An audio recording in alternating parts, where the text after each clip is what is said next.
चीन के पास अमेरिका के हर एक बिजनेस को खत्म करने की एक बहुत ही खतरनाक योजना थी, लेकिन वह योजना कल रात नाकाम हो गई। पिछले कुछ हफ्तों में जब सीसीपी अमेरिका से ट्रेड डील की बात कर रहा था, वे चुपचाप अन्य देशों को अमेरिका को सामान भेजने से रोकने के लिए ब्लैकमेल कर रहे थे। हमें यह इसीलिए पता चला क्योंकि एक देश ने ब्लैकमेल पत्र ट्रंप प्रशासन को साझा किया। अब इस पत्र के अनुसार चीन हर अमेरिकी बिजनेस को खत्म करना चाहता था और वे यह 1 नवंबर 2025 को करना चाहते थे। सबसे बड़ा सवाल यह है कि चीन को क्यों लगता है कि वे ऐसा कर सकते हैं। इसका जवाब उस पागलपन भरे एकाधिकार में छुपा है जो कभी अमेरिका के कब्जे वाले अहम सेक्टर पर है। देखिए, रक्षा प्रणालियां, सेमीकंडक्टर उत्पादन, ऑटोमोटिव निर्माण और स्वास्थ्य सेवा, इनमें से कोई भी रेयर अर्थ एलिमेंट्स के बिना नहीं चल सकता। और हैरानी की बात है कि ये तत्व नाम के बावजूद इतने दुर्लभ नहीं हैं। इन्हें सीधे इस्तेमाल नहीं किया जा सकता। इनकी ताकत खोलने का राजा चीन ने समझ लिया है। देखिए, रेयर अर्थ एलिमेंट्स 17 धात्विक तत्वों का एक वर्ग हैं जो पृथ्वी की सतह पर बिखरे हुए हैं। अपने नाम के विपरीत ये सोना, प्लेटिनम और तांबे से भी ज्यादा मात्रा में मिलते हैं। असल में तेल या प्राकृतिक गैस के विपरीत, जिन्हें खोजने के लिए जटिल भूकंपीय अध्ययन और महंगी खोजबीन की जरूरत होती है। दुर्लभ पृथ्वी जमा आसानी से पहचाने जा सकते हैं क्योंकि ये अलग अलग चट्टानों, मिट्टी और रेत में मिलते हैं। और जो इन्हें अलग बनाता है वो हैं इनकी अनोखी विशेषताएं। दुर्लभ पृथ्वी तत्व साधारण धातुओं से अधिक मजबूत चुंबकत्व, अनोखी प्रकाश उत्सर्जक विशेषताएं और उच्च तापमान पर स्थिरता देते हैं। ये आधुनिक तकनीकों में महत्वपूर्ण भूमिका निभाते हैं। इनका उपयोग इलेक्ट्रिक वाहनों और पवन टर्बाइनों में शक्तिशाली चुंबकों से लेकर फॉस्फर, स्क्रीन और औद्योगिक प्रक्रियाओं में उत्प्रेरकों तक इन्हें बदलना बेहद मुश्किल बना देता है। इसी वजह से रेयर अर्थ एलिमेंट्स पवन टर्बाइनों, स्मार्टफोनों, माइक्रोवेव, वायरलेस नेटवर्क, पनडुब्बियों, फाइटर जेट्स और यहाँ तक कि कारों में भी हर जगह पाए जाते हैं। लेकिन चीन को महाशक्ति बनाने वाली चीज है आरईएस का सबसे बड़ा उपयोग। देखिए, आरईएस का मुख्य उपयोग शक्तिशाली गर्मी सहने वाले मैग्नेट बनाना है जो इलेक्ट्रिक मोटर्स के लिए जरूरी हैं। ये मैग्नेट्स बेहद गर्मी और लगातार कंपन को सहन कर सकते हैं जो इन्हें वाहनों के लिए एकदम उपयुक्त बनाता है। गैस से चलने वाली कारों में भी प्रदूषण filter, exhaust sensor, electric motor और स्पीकर के लिए रेयर अर्थ्स चाहिए। हाइब्रिड्स को तो और भी ज्यादा जरूरत होती है और इलेक्ट्रिक वाहन उन्हें सबसे ज्यादा चाहिए। और आप शायद अंदाजा लगा सकते हैं कि इलेक्ट्रिक वाहन माफिया का लीडर कौन है। बिल्कुल, वो चीन है। 42.7 करोड़ इलेक्ट्रिक वाहन बिके। चीनी ऑटोमेकर BYD ने आधिकारिक तौर पर टेस्ला को पीछे छोड़ दिया है और अब वह दुनिया का सबसे बड़ा इलेक्ट्रिक वाहन निर्माता बन गया है, जिससे टेस्ला की कई सालों से चली आ रही बादशाहत टूट गई है। और ये सिर्फ BYD ही नहीं है। गीली, एनआईओ, एक्सपैंग, SIAC मोटर्स और ग्रेट वॉल मोटर्स अब गंभीर वैश्विक दावेदार बन गए हैं जो अमेरिकी, जापानी और यूरोपीय ब्रांड्स को कड़ी टक्कर दे रहे हैं। क्यों? क्योंकि वे बेहतर प्रदर्शन, दक्षता और कम कीमतें देते हैं। और छुपा हुआ फायदा है दुर्लभ पृथ्वी तत्व। 2024 में बिकने वाले 60% से ज्यादा इलेक्ट्रिक वाहन चीन में बनते हैं। और आरईएस इस दबदबे के पीछे गेम चेंजर हैं, लेकिन उतना नहीं जितना आप सोच सकते हैं। एक औसत इलेक्ट्रिक वाहन में करीब 1.5 किलोग्राम रेयर अर्थ मैग्नेट्स लगते हैं, यानी 75 ग्राम प्रति किलोवाट पावर। कुछ इलेक्ट्रिक वाहन 4 किलोग्राम या प्रति किलोवाट 15 ग्राम तक रेयर अर्थ मैग्नेट्स इस्तेमाल करते हैं। तो अनुमान के हिसाब से एक कार में केवल 4 पाउंड रेयर अर्थ्स का इस्तेमाल होता है, जिसकी कीमत लगभग $50 से $200 तक होती है। लेकिन समस्या प्रति कार इस्तेमाल नहीं है। समस्या यह है कि रेयर अर्थ्स के बिना आप कार बना ही नहीं सकते। यहीं पर चीन प्रभुत्व की दौड़ जीत जाता है। रेयर अर्थ एलिमेंट्स दुर्लभ नहीं है, लेकिन चीन की सफलता का कारण एक साधारण फॉर्मूला है, जबकि बाकी देश असफल रहे। रेयर अर्थ एलिमेंट्स प्रचुर हैं, पर उन्हें खदानों से निकालना आसान नहीं। साथ ही उन्हें अलग करने और शुद्ध करने की प्रक्रिया बेहद जटिल है। इसके लिए खास तकनीक, महंगे उपकरण और जहरीली रासायनिक प्रक्रिया चाहिए, जिसे अधिकतर देश लागत और पर्यावरणीय खतरे के कारण छोड़ देते हैं। और ठीक यहीं पर चीन ने कदम रखा और इस पर कब्जा कर लिया। चीन ने हमेशा की तरह पर्यावरणीय चिंताओं को अनदेखा कर अपनी बड़े पैमाने की उत्पादन क्षमता का उपयोग किया। आज यह एकाधिकार पागलपन तक पहुंच गया है। 2025 तक चीन दुनिया की 90% से अधिक दुर्लभ पृथ्वी प्रसंस्करण क्षमता 69%, दुर्लभ पृथ्वी अयस्क उत्पादन 85%, शुद्ध हल्के रेयर अर्थ एलिमेंट्स एस और हैरान कर देने वाले 100% भारी रेयर अर्थ एलिमेंट्स रिफाइनिंग को नियंत्रित करता है। इसका मतलब है कि चीन सिर्फ दुर्लभ पृथ्वी उद्योग में ही नहीं बल्कि खदान से लेकर मोटर तक पूरी वैल्यू चेन का मालिक है। इससे उसे वैश्विक आपूर्ति श्रृंखला पर खास नियंत्रण मिलता है। चीन इन संसाधनों को बेचने के साथ साथ उनका नियंत्रण भी रखता है, जिससे वह पूरी इंडस्ट्री को रातों रात रोक सकता है। और अगर आप सोचते हैं कि और लोगों को इस तरह की ताकत के बारे में समझना चाहिए तो लाइक और सब्सक्राइब जरूर करें। यह ऐसी कहानियों को एल्गोरिदम से आगे और चुप्पी के पार ले जाने में मदद करता है। लेकिन चीन के कब्जा करने से पहले 20वीं सदी के दूसरे हिस्से के अधिकांश समय में दुर्लभ पृथ्वी बाजार पर संयुक्त राज्य अमेरिका का दबदबा था। यह सब 1949 में तब शुरू हुआ जब खोजकर्ताओं ने कैलिफोर्निया के माउंटेन पास में समृद्ध भंडार खोजे। 1960 के दशक तक यह खान दुनिया में दुर्लभ पृथ्वी तत्वों, खासकर यूरोपियम का सबसे बड़ा स्रोत थी, जिससे रंगीन टेलीविजन संभव हुआ। इन दुर्लभ पृथ्वी तत्वों ने medical scanner, laser, fluorescent lights और माइक्रोचिप्स को शक्ति दी, जिससे माउंटेन पास अमेरिकी रक्षा और तकनीकी उद्योगों के लिए रणनीतिक संपत्ति बना। अमेरिका जब खनन कर रहा था तब चीन देख रहा था। 1960 के दशक में चीनी अधिकारी माउंटेन पास आए और अमेरिकी खनन तकनीक का अध्ययन किया। सस्ती बिजली और ढीले पर्यावरणीय कानूनों के साथ चीन ने दुर्लभ पृथ्वी तत्वों की बुनियादी ढांचा, खदानें, रिफाइनरी और रिसर्च लैब बनाना शुरू किया। शुरुआत में चीन में यह उद्योग अव्यवस्थित था। कई छोटी कंपनियां प्रतिस्पर्धा कर रही थीं, लेकिन पर्दे के पीछे बीजिंग के पास एक रणनीति थी। 1980 के दशक तक चीन दुर्लभ पृथ्वी पेटेंट और अनुसंधान में अमेरिका से आगे था। 1983 में उसने अपना पहला दुर्लभ पृथ्वी तत्व रेयर अर्थ एलिमेंट्स पेटेंट दायर किया और सिर्फ 14 सालों में उसने अमेरिका को पीछे छोड़ दिया, जो 1950 के दशक से इन पर काम कर रहा था। 1985 से 1995 के बीच चीन का दुर्लभ पृथ्वी खनन उत्पादन सिर्फ 8,500 मीट्रिक टन से बढ़कर लगभग 48,000 मीट्रिक टन हो गया, जबकि वैश्विक खनन उत्पादन में उसकी हिस्सेदारी 21.4% से बढ़कर 60.1% हो गई। इस बीच अमेरिका में हालात बिगड़ने लगे। 1980 में दुर्लभ पृथ्वी तत्वों को गलती से थोरियम जैसे नियमों में वर्गीकृत किया गया, जो हल्का रेडियोधर्मी तत्व है। उस फैसले से नियमों की बड़ी समस्या हुई और खनन प्रोसेसिंग अचानक महंगी हो गई। कागजी कार्रवाई और सरकारी अड़चनें कई कंपनियों के लिए झंझट बन गई थी। और अगर यह सब काफी नहीं था तो माउंटेन पास पर एक और मुसीबत आ गई। 1997 में कई बार रेडियोधर्मी कचरे के रिसाव से मोजावे नेशनल प्रिजर्व दूषित हुआ। खदान के मालिक मोल्ली कॉरपोरेशन को कानूनी कार्रवाई का सामना करना पड़ा और सिर्फ एक साल बाद 1998 में उसने अपनी प्रोसेसिंग प्लांट बंद कर दी। चीन ने इसे एक बड़ा मौका समझा और बड़े कदम उठाए। चीन ने इनर मंगोलिया की बायोनोवो रेयर अर्थ खदान में उत्पादन बढ़ाया, जहां दुनिया का लगभग 40% ज्याद भंडार है। उन्होंने सस्ते रेयर अर्थ से वैश्विक बाजार भर दिए, जिससे पश्चिमी प्रतिस्पर्धी जैसे मोल्ली कॉर्प कारोबार से बाहर हो गए। यहाँ तक कि जर्मन और जापानी रिफाइनरियों ने भी अपने अमेरिकी संयंत्र बंद कर दिए और चीन चले गए। लेकिन चीन सिर्फ कीमत में ही नहीं जीत रहा था, वह तकनीक भी हासिल कर रहा था। सबसे बड़े बदलावों में से एक था मैग्नाक्विंच सौदा। मैग्नाक्विंच जनरल मोटर्स का डिवीजन था जो नियोडीमियम मैग्नेट बनाता था। ये दुनिया के सबसे मजबूत स्थायी मैग्नेट हैं जो इलेक्ट्रिक मोटर्स में इस्तेमाल होते हैं। मैग्नाक्विंच को 1988 में चीन के पूर्व नेता देंग सियाओपिंग के परिवार से जुड़े समूह को बेच दिया गया। साल 2000 तक पूरा अमेरिकी संयंत्र बंद कर दिया गया और चीन स्थानांतरित कर दिया गया। सुनने में तो लगता है कि ये चीन की जीत है ना? इस दबदबे का एक अनदेखा बदसूरत पहलू भी था। चीन का रेयर अर्थ का एकाधिकार सिर्फ वैश्विक निर्माताओं को नहीं बल्कि भारी मानव और पर्यावरणीय कीमत भी लाया।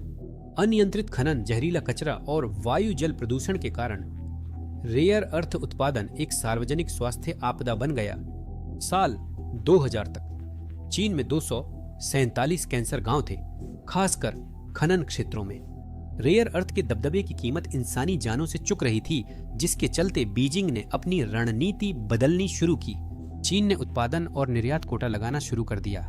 प्रदूषण घटाने के साथ साथ वैश्विक आपूर्ति नियंत्रण और देश में उच्च मूल्य प्रसंस्करण बढ़ाने के लिए भी इन कोटों ने 2 स्तरीय मूल्य निर्धारण बनाई। चीन में रेयर अर्थ सस्ते थे, लेकिन बाकी दुनिया को निर्यात सीमित और महंगे थे। लेकिन एक और अप्रत्याशित परिणाम था, इन कोटों से तस्करी उद्योग पनपा। 2000 के दशक के मध्य तक विश्लेषकों ने अनुमान लगाया कि चीन के रेयर अर्थ निर्यात का लगभग 30% अवैध तस्करी से जापान और अमेरिका की बढ़ती मांग पूरी करने के लिए भेजा जा रहा था। 2012 में एक चीनी मीडिया जांच ने रेयर अर्थ उद्योग की तुलना ड्रग तस्करी से की थी और बताया था कि आमतौर पर 2 तरह के लोग ही इससे निपट सकते हैं, एक जो अभी जेल से छूटा और एक जो किसी को छुड़ा सकता हो। मौत से न डरने वाले और उच्च अधिकारी इसमें शामिल हैं। खामियां समझकर चीन ने अपनी रणनीति बदली। चीन ने निर्यात की मात्रा नियंत्रित करने के बजाय यह तय करना शुरू किया कि कौन सी कंपनियां काम कर सकती हैं और उद्योग के भीतर नियंत्रण कड़ा कर दिया। चीनी अधिकारियों ने 1+5 नामक एक अभियान शुरू किया, जो एक महत्वाकांक्षी और अक्सर निर्मम योजना थी, जिसमें पूरे रेयर अर्थ उद्योग को केवल 6 विशाल कंपनियों तक सीमित करना था। अधिकारियों ने इसे अवैध उत्पादन के खिलाफ गुप्त जंग बताया। 2011 से प्रांतीय अधिकारियों ने खदानों का ऑडिट किया, अवैध अयस्क जब्त किए और जरूरत पड़ने पर अवैध खनन कार्य नष्ट कर दिए। सिर्फ 4 साल के भीतर चीन ने जीत की घोषणा कर दी। दर्जनों छोटी खनन और परिष्करण कंपनियों को बंद कर दिया गया और जो कंपनियां बचीं उन्हें 6 विशाल, ज्यादातर सरकारी स्वामित्व वाली कंपनियों में मिला दिया गया, जिन्हें बिग 6 कहा जाता है। अब बीजिंग दुर्लभ धातुओं की आपूर्ति व कीमत नियंत्रित कर वैश्विक बाजार में चीन का प्रभुत्व और मजबूत कर सकता था। यह रणनीति पूरी तरह सफल रही। दुनिया भर की कंपनियों के पास कोई विकल्प नहीं था। उन्हें केवल जीवित रहने के लिए अपनी मैन्युफैक्चरिंग और साझेदारियां चीन में स्थानांतरित करनी पड़ी। इसी वजह से टेस्ला सिर्फ सस्ती मजदूरी के लिए चीन नहीं गई थी। उसने 2020 में शंघाई में अपनी विशाल गीगा फैक्ट्री बनाई, क्योंकि उसे ईवी मोटर्स में उपयोग होने वाले नियोडिमियम और डिस्प्रोसियम की असीमित पहुंच चाहिए थी। टेस्ला ने चीनी कंपनियों से मैग्नेट और लिथियम के लिए लंबी अवधि के अनुबंध किए हैं। वे अकेले ऐसा नहीं कर रहे हैं। Apple, GM, Volkswagen, Siemens, Hitachi, इन सभी ने या तो निर्माण चीन में स्थानांतरित किया है, साझेदारियां बनाई हैं, या फिर महत्वपूर्ण आपूर्ति लाइनों को चीन में ही रखा है, क्योंकि रेयर अर्थ्स तक विश्वसनीय पहुंच समझौता नहीं की जा सकती। यह रणनीति जापान में भी देखने को मिली। पहले चीन जापान का सबसे बड़ा शुद्ध रेयर अर्थ सप्लायर बन गया। आपूर्ति सीमित कर इसने जापानी मैग्नेट निर्माताओं को चीन में उत्पादन स्थानांतरित करने पर मजबूर किया, जिससे बीजिंग को 2010 के शुरुआती वर्षों में उन्नत मैग्नेट तकनीक तक पहुंच मिली। आज चीन कच्चा माल निर्यात नहीं करता, बल्कि उन्हें तैयार उत्पाद बनाकर कीमत बढ़ाता है। मैग्नेट, इलेक्ट्रिक मोटर, बैटरियां, इलेक्ट्रिक वाहन। 2019 में चीन 92% रेयर अर्थ परमानेंट मैग्नेट बनाता था। अब यह इलेक्ट्रिक वाहन निर्माण में गंभीर खिलाड़ी बन रहा है, यूरोपीय बाजार में प्रवेश कर रहा है और बढ़ रहा है। बस सोचिए, अगर कोई देश कच्चे माल से परिष्कृत उत्पाद तक जरूरी खनिजों पर पूरा नियंत्रण रखता है, तो वह इसका खतरनाक इस्तेमाल कर सकता है। चीन ने यह साबित कर दिया। 2010 में चीनी मछली नाव जापानी कोस्ट गार्ड से टकराई। जापान ने कप्तान को पकड़ा तो बीजिंग ने जवाब दिया। चीन ने जापान को सभी रेयर अर्थ निर्यात पूरी तरह बंद कर दिए, वो भी कुछ दिनों या हफ्तों के लिए नहीं, बल्कि पूरे 2 महीनों तक। बीजिंग ने अपने वैश्विक रेयर अर्थ निर्यात कोटा में करीब 40% की कटौती की। नतीजे चौंकाने वाले थे। रेयर अर्थ की कीमतें बढ़ीं, फैक्ट्रियों में अफरा तफरी मची, सप्लाई चेन रुकी और दुनिया में घबराहट फैल गई। डिस्प्रोसियम ऑक्साइड की कीमत जनवरी 2009 में $91 प्रति किलोग्राम से बढ़कर अगस्त 2011 में $2,370 प्रति किलोग्राम हो गई। यह रेयर अर्थ बाजार की सबसे गंभीर बाधा बनी हुई है। पहली बार अमेरिका, जापान और यूरोपीय संघ को कड़वी सच्चाई का सामना करना पड़ा। चीन जब चाहे रेयर अर्थ को हथियार बना सकता है। रेयर अर्थ्स पर चीन का दबदबा औद्योगिक बढ़त ही नहीं, बल्कि भू राजनीतिक हथियार भी था। 2010 की उस संकट ने अमेरिका, यूरोपीय संघ और जापान को कार्रवाई के लिए मजबूर किया। उन्होंने विश्व व्यापार संगठन में चीन के खिलाफ मामला दायर कर बीजिंग को रेयर अर्थ्स निर्यात कोटा हटाने पर मजबूर किया। लेकिन वह एक दशक से भी ज्यादा पहले की बात है और तब से वैश्विक भू राजनीति और भी ज्यादा अव्यवस्थित हो गई है। आज का चीन अब 2010 जैसा नहीं है। बीजिंग अब अंतर्राष्ट्रीय संगठनों, व्यापार नियमों, WTO फैसलों या कूटनीतिक दबाव में रुचि नहीं रखता। चीन को अब कोई फर्क नहीं पड़ता। चीन के अन्य देशों के साथ चल रहे व्यापारिक तनाव ने समस्या को और भी बढ़ा दिया है। 2023 से बीजिंग ने चिप निर्माण, रक्षा और हाईटेक उत्पादों में जरूरी खनिजों के निर्यात पर कड़े प्रतिबंध लगाए हैं। इसने दुर्लभ पृथ्वी तत्वों की तकनीक और बौद्धिक संपदा के निर्यात पर भी रोक लगाई। कई देशों के पास खुद यह काम करने की तकनीकी जानकारी नहीं है। यह सिर्फ आर्थिक मुद्दा नहीं है। डर है कि दुर्लभ पृथ्वी तत्वों का निर्यात अन्य देशों की सेनाओं को मजबूत कर सकता है। यह चीन की सोच समझकर ताकत बढ़ाने की रणनीति का हिस्सा है। दुर्लभ पृथ्वी तत्वों की आपूर्ति वास्तव में सीमित नहीं है, लेकिन चीन यह सुनिश्चित कर रहा है कि उसके पास जो है उस पर उसका पूरा नियंत्रण बना रहे। 4 अप्रैल 2025 को बीजिंग ने निर्यात प्रतिबंध पूरी तरह घोषित किए। 3 हफ्तों में दुर्लभ पृथ्वी तत्वों के दाम 40% बढ़े। ऑटो उद्योग सबसे ज्यादा प्रभावित हुआ। यूरोप में संयंत्र बंद हुए। फोर्ड ने तो अपने शिकागो कारखाने में एक्सप्लोरर बनाना भी बंद कर दिया, क्योंकि हकीकत यह है कि आप बिना रेयर अर्थ के आधुनिक कार नहीं बना सकते। ये हर मोटर, हर बैटरी, हर सेंसर में होते हैं।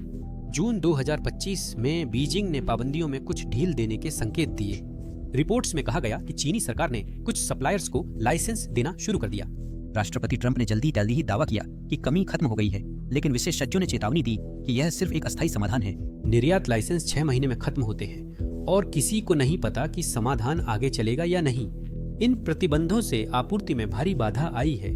विशेषज्ञों के अनुसार मैग्नेट की आपूर्ति बहाल होने में महीनों लग सकते हैं, क्योंकि हजारों लाइसेंस आवेदन लंबित हैं। अमेरिका चीन संबंधों में अस्थिरता, टैरिफ, व्यापार युद्ध और खनिज प्रतिबंध लगातार बिगड़ रहे हैं। और ऐसा नहीं है कि बाकी दुनिया ने चीन के प्रभुत्व को नहीं देखा है। कई देशों ने समाधान ढूंढने की कोशिश की, लेकिन सफलता सीमित रही। कुछ दशक पहले फ्रांस दुर्लभ पृथ्वी तत्वों के पृथक्करण में अग्रणी था। इसका श्रेय ग्रोनपुलिएंक अब सॉल्वे को है, लेकिन 1992 में आर्थिक दबावों और कड़े नियमों के कारण इसकी लाओ रोसेल फैक्ट्री को केवल कुछ विशेष उपयोगों तक ही संचालन सीमित करना पड़ा। मई 2022 के अंत में सॉल्वे ने मैग्नेट के लिए दुर्लभ पृथ्वी तत्वों के पृथक्करण और शुद्धिकरण शुरू करने की योजना घोषित की। लेकिन असली चुनौती यह है कि चीन जब चाहे वैश्विक कीमतों में हेरफेर कर सकता है। यह सस्ते दुर्लभ पृथ्वी तत्वों से बाजार भर सकता है या कृत्रिम कमी कर सकता है, जिससे नए प्रोजेक्ट्स का आर्थिक रूप से टिकना मुश्किल हो जाता है। इसी वजह से निजी निवेशक नए प्लांट्स में पैसा लगाने से हिचकिचाते हैं। अमेरिका 80% दुर्लभ पृथ्वी तत्व चीन से आयात करता है। हालांकि यह धीरे धीरे घट रहा है, पर संख्या अब भी अहम है। यह अमेरिका के लिए बड़ी चिंता है। अमेरिकी ऑटो, AI और रक्षा उद्योग दुर्लभ पृथ्वी तत्वों पर निर्भर हैं। इनके बिना काम नहीं कर सकते। दुर्लभ पृथ्वी तत्व आधुनिक रक्षा उपकरणों में अनिवार्य हैं, चाहे वह F-35 फाइटर जेट्स हों, वर्जीनिया क्लास पनडुब्बियां हों, टॉमाहॉक मिसाइलें, रडार सिस्टम, प्रीडेटर ड्रोन या स्मार्ट बम हों। सिर्फ एक F-35 फाइटर जेट में 900 पाउंड से ज्यादा दुर्लभ पृथ्वी तत्व होते हैं। अर्लेबर्ग क्लास विध्वंसक को 5200 पाउंड और वर्जीनिया क्लास पनडुब्बी को 9200 पाउंड चाहिए। लेकिन समस्या यह है कि अमेरिका इन रक्षा तकनीकों के निर्माण में पहले से ही पीछे चल रहा है, जबकि चीन तेजी से गोला बारूद उत्पादन बढ़ा रहा है और उन्नत हथियार प्रणालियों का अधिग्रहण अमेरिका की तुलना में 5 से 6 गुना तेजी से कर रहा है।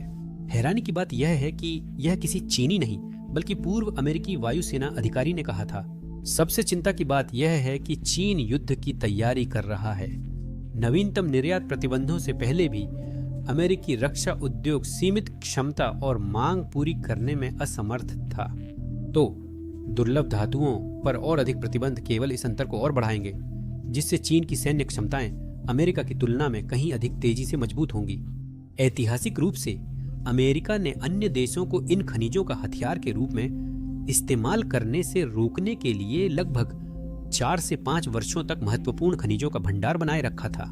लेकिन सिर्फ भंडार पर्याप्त नहीं होंगे, खासकर जब वैश्विक तकनीकी और ईवी बाजार कहीं तेजी से बढ़ रहा है। और आज की तारीख में संयुक्त राज्य अमेरिका में अभी भी कोई भारी दुर्लभ पृथ्वी तत्वों का पृथक्करण नहीं हो रहा है। लेकिन इसका मतलब यह नहीं है कि भविष्य में ऐसा नहीं होगा, क्योंकि योजनाएं तैयार हैं और अमेरिका चीन का मुकाबला करने के लिए तैयार है। 2024 की राष्ट्रीय रक्षा औद्योगिक रणनीति में रक्षा विभाग ने 2027 तक दुर्लभ पृथ्वी तत्वों की पूरी खान से मैग्नेट आपूर्ति श्रृंखला बनाने का लक्ष्य रखा है। ऐसी आपूर्ति श्रृंखला जो अमेरिका की रक्षा जरूरतें चीन के बिना पूरी कर सके।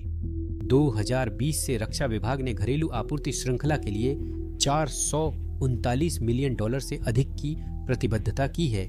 पेंटागन ने 2020 में एमपी मटेरियल्स को कैलिफोर्निया के माउंटेन पास में लाइट रेयर अर्थ सेपरेशन सुविधा के लिए 96 मिलियन डॉलर और 2022 में heavy rare earth processing plant के लिए 35 मिलियन डॉलर दिए।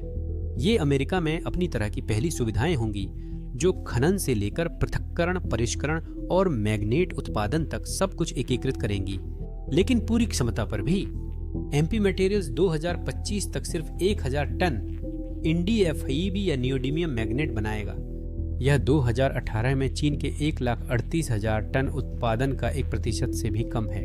पेंटागन ने लीना की रेयर अर्थ यूएस सब्सिडियरी को भी बड़े अनुदान दिए हैं। 2021 में हल्के रेयर अर्थ तत्व पृथक्करण को 304 मिलियन डॉलर और 2022 में भारी रेयर अर्थ तत्व प्रोसेसिंग प्लांट को 120 मिलियन डॉलर मिले। ये महत्वपूर्ण कदम है, लेकिन अमेरिका अभी भी पूरी तरह से स्वतंत्र mine to magnet supply chain हासिल करने से काफी दूर है। संयुक्त राज्य अमेरिका की रेयर अर्थ्स जैसी हालिया उपलब्धियां, जो 2025 में पहला डिस्प्रोसियम ऑक्साइड सैंपल बनाएंगी, अभी सिर्फ लैब स्तर पर हैं, उत्पादन स्तर पर नहीं। भविष्य में चीन का एकाधिकार तोड़ना और मुश्किल होगा, क्योंकि बीजिंग नियंत्रण करना चाहता है। दुनिया में लगभग सभी उपयोग की गई और अप्रयुक्त रेयर अर्थ भंडार, और उसके पास पहले से ही धरती पर रेयर अर्थ एलिमेंट्स का सबसे बड़ा भंडार है। इनर मंगोलिया और दक्षिणी चीन में विशाल भंडारों में लगभग 44 million metric ton rare earths हैं, दुनिया के कुल भंडार का लगभग 48%। लेकिन चीन सिर्फ अपने ही भंडारों पर निर्भर नहीं रहता। शांघाई रिसोर्सेज, एक चीनी सरकारी rare earth company, Vietnam rare earth company में करीब 90% और ऑस्ट्रेलिया, तंजानिया, वियतनाम, कनाडा की कई परियोजनाओं में बड़ी हिस्सेदारी रखती है। फिर है चीन की rare earth group China rare earth group, जो एक विशाल कंपनी है जिसे 2021 और 2024 के बीच चाइना माइन मेटल्स, चेनाल को रेयर अर्थ और चाइना साउदर्न रेयर अर्थ को मिलाकर बनाया गया है। CREG चीन के 50% से अधिक रेयर अर्थ उत्पादन को नियंत्रित करता है और वैश्विक आपूर्ति में मुख्य भूमिका में है। अन्य सरकारी कंपनियां जैसे चाइना माइन मेटल्स और China non ferrous metal mining group, China non ferrous metal mining group भी विदेशी खनिज संपत्तियां खरीद रही हैं। सिर्फ रेयर अर्थ ही नहीं, तांबा, निकल, कोबाल्ट आदि भी।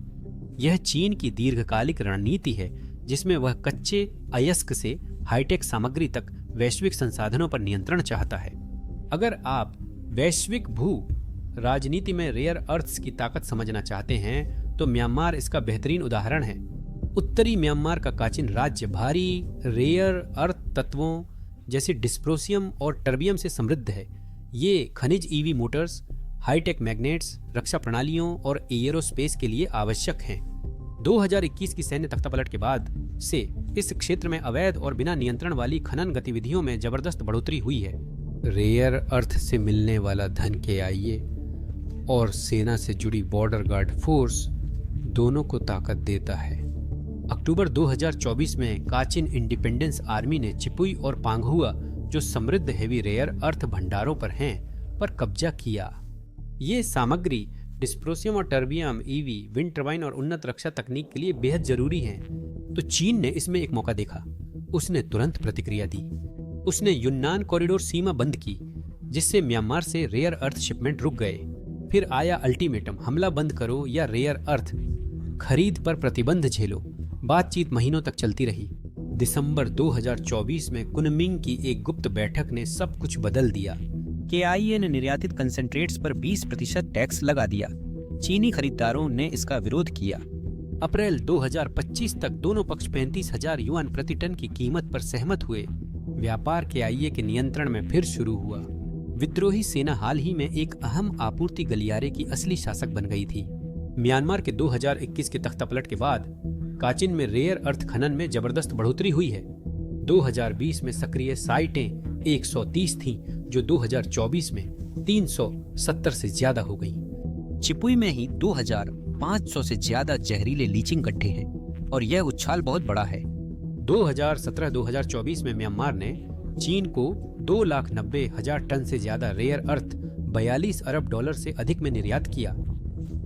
85% तख्तापलट के बाद आया।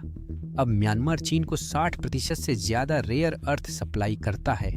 इन निर्यातों से मिलने वाला पैसा म्यांमार के गृह युद्ध को बढ़ावा दे रहा है, जिससे मिलिशिया, हथियार और अंतहीन संघर्ष को फंड मिल रहा है।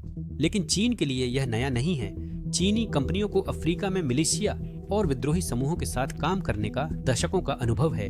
उन्हें इस बात की परवाह नहीं है कि उनका पैसा गांव जला रहा है या युद्धों को लंबा खींच रहा है, जब तक कि दुर्लभ खनिज सीमा पार आते रहते हैं। ठीक म्यांमार की तरह एक और देश है जिसके पास दुर्लभ खनिजों का बड़ा अनछुआ भंडार है, ग्रीनलैंड, जिसे चीन ने शोषित करने की कोशिश की लेकिन सफल नहीं हुआ। ग्रीनलैंड दुर्लभ और महत्वपूर्ण खनिजों से समृद्ध है और अब एक बड़ा भू राजनीतिक हॉटस्पॉट है। रिपोर्ट के मुताबिक ग्रीनलैंड में करीब 1.5 करोड़ मीट्रिक टन दुर्लभ खनिज हैं, जो मुख्य रूप से टैनाब्रिज और केविन फील्ड परियोजनाओं में हैं। 2013 से चीन ने ग्रीनलैंड और उसके संसाधनों के साथ सहयोग बढ़ाया है। पहला स्पष्ट संकेत 2014 में आया जब ग्रीनलैंड मिनरल्स एनर्जी ने चीन की non ferrous metal industries foreign engineering and construction company यानी non ferrous metal industries foreign engineering and construction company के साथ एक समझौता ज्ञापन पर हस्ताक्षर किए। इसका लक्ष्य एकीकृत वैश्विक रेयर अर्थ सप्लाई चेन बनाना था। शंघाई रिसोर्सेज ने बाद में ग्रीनलैंड मिनरल्स एनर्जी के 9% शेयर खरीदे। यह एक रणनीतिक कदम था क्योंकि केवल केविन फील्ड साइट में ही करीब 2,70,000 टन यूरेनियम और रेयर अर्थ हैं। 2018 तक शंघाई ने केविन फील्ड से निकाले पदार्थों की प्रोसेसिंग व मार्केटिंग हेतु समझौता किया था।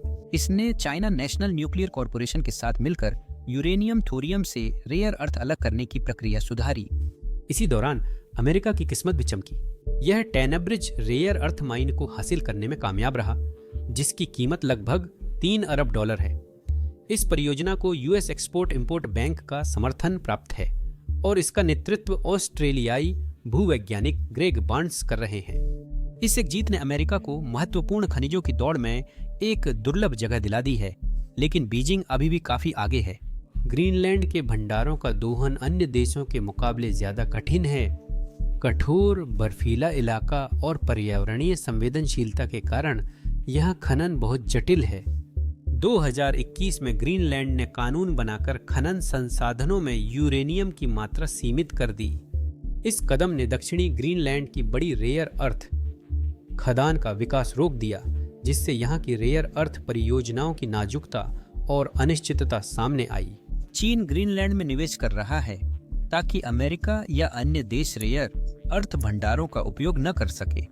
यह एक क्लासिक एकाधिकार रणनीति है। एक सख्त महाशक्ति हर एक खदान पर कब्जा करने की कोशिश कर रही है ताकि बाकी दुनिया के पास उस पर निर्भर रहने के अलावा कोई विकल्प न बचे।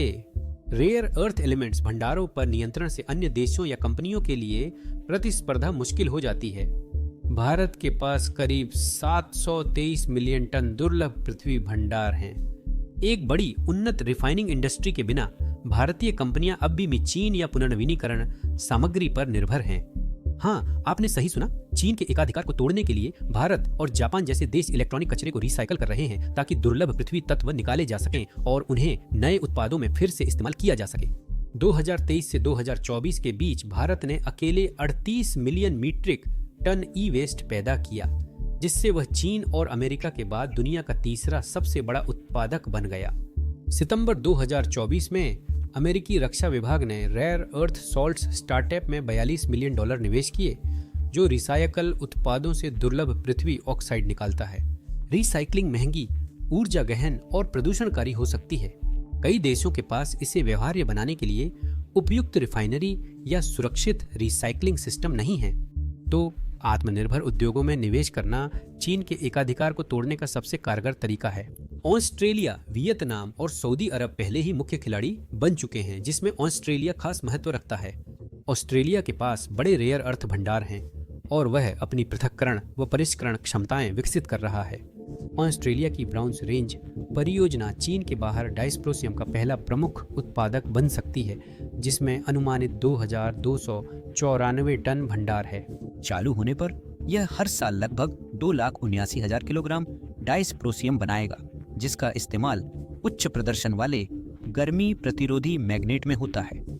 हालांकि जब तक रिफाइनरी पूरी तरह से बन नहीं जाती, तब तक ऑस्ट्रेलियाई कंपनियां कम से कम 2026 तक चीनी रिफाइनिंग पर निर्भर रहेंगी। दूसरी ओर सऊदी अरब के पास भारी मात्रा में हैवी रेयर अर्थ जमा हैं, जो कि बहुत ही दुर्लभ होते हैं और रक्षा तथा हाईटेक उद्योगों के लिए बेहद जरूरी हैं। लेकिन चीन से मुकाबला करने के लिए सरकारों और बड़ी कंपनियों को आगे आना होगा। कोई भी निजी कंपनी यह जोखिम अकेले नहीं उठाएगी, क्योंकि प्रतिस्पर्धा करते ही चीन सस्ते रेयर अर्थ उत्पादों से बाजार भर सकता है। एक तरीका है कि बेहतरीन विकल्पों को अपनाकर रेयर अर्थ पर निर्भरता घटाई जाए। टेस्ला ने अपनी इलेक्ट्रिक मोटर्स में रेयर अर्थ का उपयोग 25% घटाया है। टोयोटा ने कम रेयर अर्थ वाले मैग्नेट मोटर्स बनाए हैं। सप्लायर जेडएफ ने मैग्नेट फ्री मोटर्स बनाई हैं और नई तकनीक तेजी से बढ़ रही है। मिनेसोटा की न्यूरॉन मैग्नेटिक्स ऐसे मैग्नेट बना रही है जिनमें रेयर अर्थ्स नहीं हैं। इसके निवेशकों में जीएम, स्टेलांटिस और वोल्वो शामिल हैं। चीन के निर्यात नियंत्रण के बाद इस तकनीक की मांग बहुत बढ़ गई। न्यूरॉन के मैग्नेट्स लोहे व नाइट्रोजन से बनते हैं, जो आसानी से मिलते हैं। वे पहले ही मिनेसोटा में एक प्लांट बना रहे हैं, जो 2026 और 2027 के बीच खुलने वाला है, और 2029 के लिए दूसरी 10,000 टन की सुविधा की योजना है। वह फैक्ट्री उत्तरी अमेरिका में लाखों इलेक्ट्रिक वाहनों को मैग्नेट से सप्लाई कर सकती है। जब तक अमेरिका या अन्य देश आत्मनिर्भर रेयर अर्थ इंडस्ट्रीज या व्यवहार्य विकल्प नहीं बनाते, चीन रेयर अर्थ सप्लाई चेन के केंद्र में रहेगा। अब चीन रेयर अर्थ्स पर अपना दबदबा बनाए रखेगा या बाकी दुनिया इसका कोई हल निकाल लेगी, ये तो वक्त ही बताएगा।